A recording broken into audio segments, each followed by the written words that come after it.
meus amigos do canal Abelhas Biomacatinga. Só antes de começar o nosso vídeo, peço para você apertar o dedo mesmo no gostei, compartilhar o vídeo, assinar o canal e tocar o sino para receber outros vídeos. Só o nosso vídeo de hoje eu vou falar sobre comportamento de rebanho. Você vai até perguntar, quem viu meus vídeos anteriores, você não falou disso? Não, eu falei, mas não fiz um vídeo sobre isso. Nosso vídeo vai ser sobre isso. Pessoal, comportamento de rebanho. Tem alguma coisa errada nisso? Não.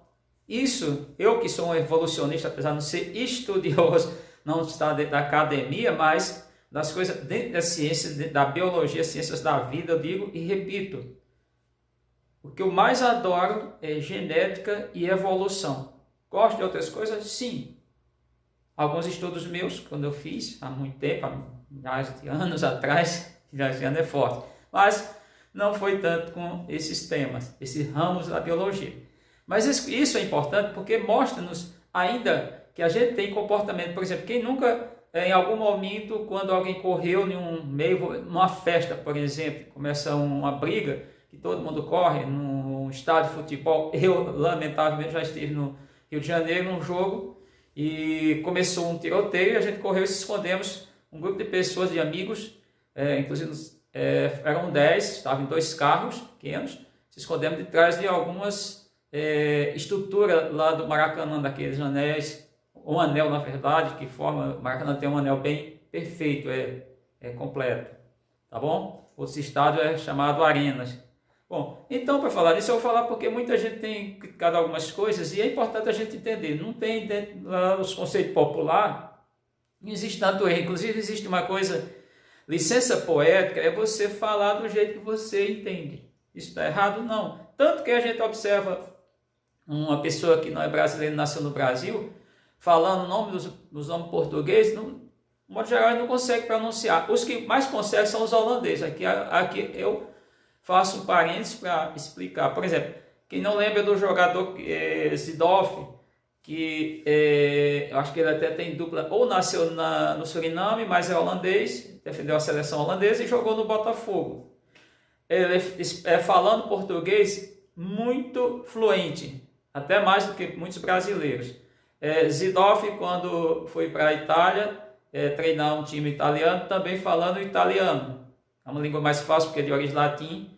A gente entende que ele tem influência na língua. Inglês, falando inglês, aí nesse caso eu percebi. Então o cara é um poliglota que não é da área de linguística, mas sabe muito. Bom, então vamos entender alguns conceitos, porque a gente pode ir lá, faço mais um pedido, vão lá, comenta lá nos comentários abaixo lá no canal, abaixo dos vídeos. Então, pessoal, para falar esse comportamento, eu vou nada mais do que me reportar a 2 grandes estudiosos. Então, não fui pegar gente qualquer, não. Vou pegar aqui o caso do Dan Ariely. Ele é do Massachusetts Institute of Technology, ou seja, MIT. O MIT é um dos centros de maiores pesquisadores de estudos, fica nos Estados Unidos. Lá tem mais de 11 mil estudantes e lá pode até sair pessoas sem qualificação. Então esses aqui têm currículo, só é olhar. Eles não vão lá, por exemplo, no Lattes. Aqui no Brasil nós temos o currículo Lattes, porque foi em homenagem a César Lattes. Pergunto quem foi o físico matemático César Lattes, paranaense, de Curitiba, nasceu em Curitiba, e vocês vão entender. Então, o Dan Ariely, ele tem no livro dele um trabalho, vocês podem pesquisar, mas tem entrevista, tem em jornais, em revistas conceituadas. Ele fala do efeito comportamento de rebanho. E ele faz isso com uns testes, um deles ele faz no restaurante. De que forma? Ele tem 2 restaurantes lado a lado, e ele bota as pessoas numa fila de um restaurante e as pessoas que estão passando, procurando vamos pensar, um local para fazer uma refeição, eles tendem a ir a essa fila. Por que isso acontece? Mas porque isso acontece só porque o Dan estudou, só ter curiosidade, o Dan ele é de descendência judia, a família dele nasceu em Israel, apesar de ter nascido nos Estados Unidos. grande estudioso. Não, é porque esse comportamento é inato, a gente traz ele ainda dos nossos ancestrais. Para quem não acredita, eu acredito, nós trazemos esse comportamento dos nossos ancestrais. Então, é um comportamento, porque isso acontece, é até uma forma de defesa. Outros animais fazem isso? Faz. Porque é chamado de comportamento, alguns chamam de manada, de rebanho, chama também o gado. Eu não gosto desses outros termos, porque eu acho que aí é preconceituoso, é pejorativo. Mas por conta de não ter muito esforço. O cara, por que muito esforço? Porque quando ele vê aquilo ali, ele disse, não, se as pessoas estão aceitando, é legal. O Dan, inclusive tem que deixar aqui bem claro, o Dan ele é o fundador do The Center for Advanced High Science. Eu vou escrever sim, deixar lá escrito no vídeo, tá? Outro que estuda muito é outro também lá, outro professor, pesquisador do MIT, que é o Sinan Aral. Ele estuda inclusive as redes sociais. Ele tem pesquisa fake news, estuda muito fake news, ou false news, notícias falsas. Ele é do Research, ele tem um trabalho Research of the Most Discussed of 2018. Eu vou deixar também, Social Operation System, que seria mais ou menos o sistema de operação social. Seria mais ou menos, não gosto de traduzir não, gosto de preferir entender o inglês, entender uma língua sem ficar traduzindo, que é complicado, você ficar tentando entender duas coisas, ao processar duas coisas ao mesmo tempo, tá? Não que seja impossível. Mas esse outro pesquisador, que é lá do MIT, ele tem um trabalho interessante. O que é que ele faz esse trabalho? Esse trabalho é muito aplicado, é muito amplo. Por exemplo, as empresas, é muito ligado ao consumo. O que é que ele diz? Que na verdade as empresas lançam, que seria o chamado garota propaganda, que pode ser chamado também de falseamento. Eles vão lançar um produto e manda para as redes sociais um monte de pessoas para fazer uma avaliação. De que forma? Na hora que esse produto for lançado em qualquer plataforma digital, os caras vão lá e fazem a avaliação positiva. Se as avaliações são positivas, eu digo que é um falseamento, o produto pode não prestar, a tendência de esse produto ter aceitação é de 32%. Imagina, se você, vamos imaginar, analisar isso num raciocínio bem lógico, 100 pessoas tomaram conhecimento de um produto, e de 100 pessoas, 32 pessoas aceitaram, opa, é excelente para um produtor. Então ele tem feito isso. E por que eu usei toda essa introdução nesse vídeo para falar? Por quê? Porque esse conceito, esse comportamento de rebanho, ele é muito comum. E aí eu vou falar da questão, porque tem falado muito, agora eu vou citar alguma, que é abelhas, nosso grupo não fala de abelhas, o canal Abelhas de Minha Macatinga, o nome, o título do canal, tudo não é Abelhas de Minha Macatinga, que está em outras plataformas digitais além do YouTube? Sim. Então, vou começar por uma abelha que é muito conhecida, que é a Apis mellifera. Ela foi classificada por Linneu, a gente sabe que o Linneu, o pai da taxonomia, ele defendia a classificação binominal, duas palavras, 1758, o Linneu classificou essa abelha. Tu imagina se todo mundo chegasse, me dá uma Linneu aí, que em sueco, ele era sueco, Linnaeus, tá? Outra, Apis, é a Apis mellifera cerana, ela é encontrada no Japão. Foi Fabrício que classificou em 1793. Pessoal, eu vou deixar os nomes porque muita gente não isso. Mas se alguém chegasse, me dá uma Fabrícios aí, ou me dá uma cerana. O que alguém vai entender?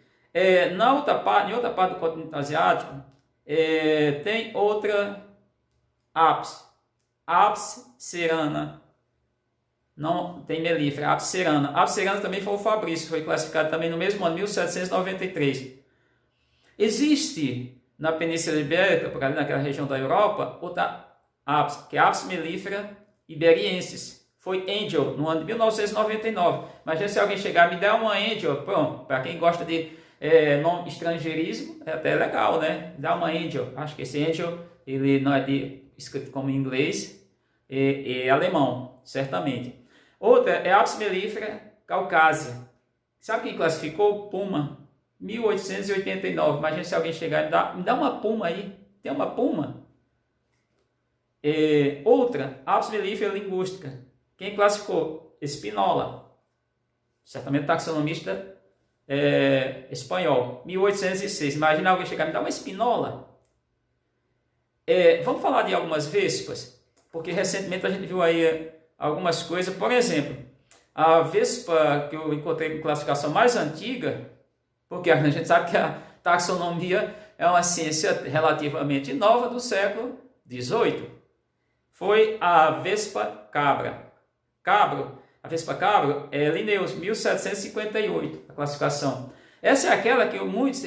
Aí, por que eu faço questão de falar dos fake news? Porque gerou muitos fake news, dizendo que era na Ásia, na China, os caras são tão... Olha como o comportamento de rebanho. O cara não tem coragem de pesquisar, ele não vai pesquisar, simplesmente o que ele faz? Ele vai pelo que os outros estão falando. De uma certa maneira, a famosa Maria vai para as outras. Porque a vespa ela nunca pisou na Ásia, no continente asiático, ela está no continente europeu, e nem todo o continente europeu, na parte ibérica, ali na Península Ibérica, mais ou menos, Espanha, Portugal, pode até ser que ela se estenda um pouquinho mais ali dentro do norte europeu, a parte do norte do continente europeu, mas ela, se de fato, é europeia, essa vespa. Essa vespa é grande, talvez a maior vespa que se tenha notícia, que seja conhecida. Então essa vespa foi classificada por Linneu. É aquela vespa que apareceu nos vídeos, os caras mentiram. Outra vespa é a vespa mandarinha. Vespa mandarinha, vou deixar lá a descrição, foi Smith, 1852. Agora nós vamos falar um pouquinho. Então devia chamar vespa Smith ou Smith, simplesmente. Outra vespa que existe... é a vespa velutina, que também mentira, essa vespa está mais no arquipélago japonês. Ela foi classificada por Letellier no ano de 1836. E aí, gente, tem outros que vêm se popularizando. Mandar um abraço aqui, porque eu vou falar isso, para meus ex-alunos, alunos. Existem professores que acompanham o canal Abelhas Biocatinga, existem médicos, engenheiros, advogados, pessoas de todas as formações. E eu tenho que deixar bem claro, não se mistura nome científico com nome popular. Está errado em misturar? Não, você, em termo, como eu disse lá atrás, tem a chamada licença poética. Você pode falar do jeito que você entender. Todavia, qual é o cuidado que eu tenho aqui? São os meus alunos, estão em formação. E eu tenho que ter muito cuidado por conta de que a gente não mistura esses nomes. Você fala o nome popular e nome popular de um organismo vivo em locais diferentes, eles recebem grafia diferente, nomes diferentes, expressões diferentes. Então, inclusive um abraço aí a todos os alunos do Colégio Estadual Rui Barbosa, estamos saudados, nós estamos nesse isolamento social, também isolamento, não quarentena. Quarentena eu já defini para vocês o que é, quarentena é diferente, quarentena é você deixar preso no hospital, por exemplo, não é preso, mas hospitalizado. E isolamento social é quando você não está em comunicação com o pessoal. Inclusive o Galileu Galilei teve isolamento social, foi um dos que a gente sabe mais antigo de celebridade, pelo um papa, porque não concordou com a teoria helicentrista de Galileu Galilei. Mas veja bem, o que tem chamado abelhas com nome misturando, por exemplo, vou pegar um exemplo, uruçu nordestina. Ela também pode ser chamada uruçu verdadeira, dependendo da comunidade, da localidade. O nome dela é Melipna scutellarius, mas tem chamado uruçu scutellarius, é o que eu vejo. Imagina alguns nomes também bem interessantes que a gente tem. Canudo. Canudo tem várias abelhas, elas fazem estrutura de cera. A canudo, ela foi classificada pelo um padre cientista, também paranaense, o padre Jesus Santiago Moura. Então, foi classificada por Moura, que é a Scaptriona nipalis, no ano de 1942. Ninguém vai chegar e me dar uma Moura aí. Outras abelhas, Por exemplo, a Mumbucão, não sei quais, todas, acho que essa é a preta, ela foi classificada por Smith no ano de 1854. A Mumbucão é a Cephalotrigona captata. É a cupira, não todas as cupiras. A cupira, a Partamana cupira, foi classificada por Smith no ano de 1863. A tiúba, ouro cinzenta, que é a Melipona fasciculata, também foi classificada por Smith no ano de 1854. E a vespa também, entendendo? A vespa, a mandarim, ela é asiática, é encontrada em vários países da Ásia, China, Coreia, Japão, ela vai nos lugares mais frios, foi classificada na verdade, por Smith no ano de 1852, e também a mandaçaia, que eu chamo mandaçaia da Caatinga, são 4 mandaçaias, ela foi classificada por Smith no ano de 1863, século XIX. Então, o pessoal tem chamado muito mandaçaia Smith ou só Smith. Quando chama Smith, Smith é um nome, sobrenome inglês, que quer dizer, é semelhante no português a Silva, muito popular. Inclusive, meu nome deveria ser Silva Santos, ficaria legal, porque imagina que eu ia colocar nos documentos Silva Santos.